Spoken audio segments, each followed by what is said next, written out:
Welcome everyone, welcome to finance byte one. आज हम लोग करेंसी फॉरवर्ड के बारे में सीखेंगे जस्ट 5 पॉइंट में और with in 90 second. Sir currency forward क्या है? पहले तो अपने को एक्सचेंज रेट समझना है। एक्सचेंज रेट क्या है? Exchange rate is price currency per unit of base currency. इसका मतलब अगर हमने बोला कि रुपया और डॉलर का एक्सचेंज रेट है 80 रुपीज पर डॉलर, इसमें रुपीज होगा प्राइस करेंसी, डॉलर होगा बेस करेंसी।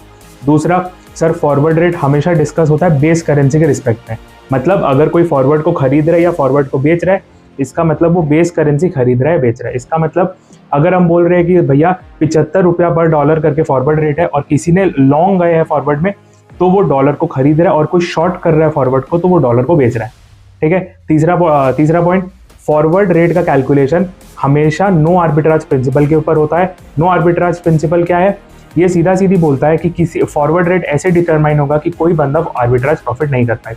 सर फोर्थ क्या पॉइंट है? Forward rate is equals to spot rate into 1 plus interest rate for the price currency divided by 1 plus interest rate for the base currency. अपने को ये समझना है कि यहाँ पे जो इंटरेस्ट रेट है ये पूरा एनुअलाइज्ड रेट है। अगर अपने 90 दिन, 180 दिन या 270 दिन का फॉरवर्ड का बात कर रहे हैं तो इंटरेस्ट रेट को अकॉर्डिंगली कन्वर्ट करना पड़ेगा। और फिफ्थ और सबसे इंपॉर्टेंट पॉइंट कि sir 10% appreciation in the base currency is not equal to 10% appreciation in the price currency. तो अगर हम बोल रहे हैं कि डॉलर 10% से बढ़ा है, इसका मतलब ये नहीं कि प्राइस रुपया 10% से गिरा है। रुपया 10% से अलग रेट से चेंज होगा। सर उसको कैसे निकालेंगे? उसके लिए रुपया को अपने को बेस करेंसी में कन्वर्ट करना पड़ेगा। मिलते हैं अगला बाइट में।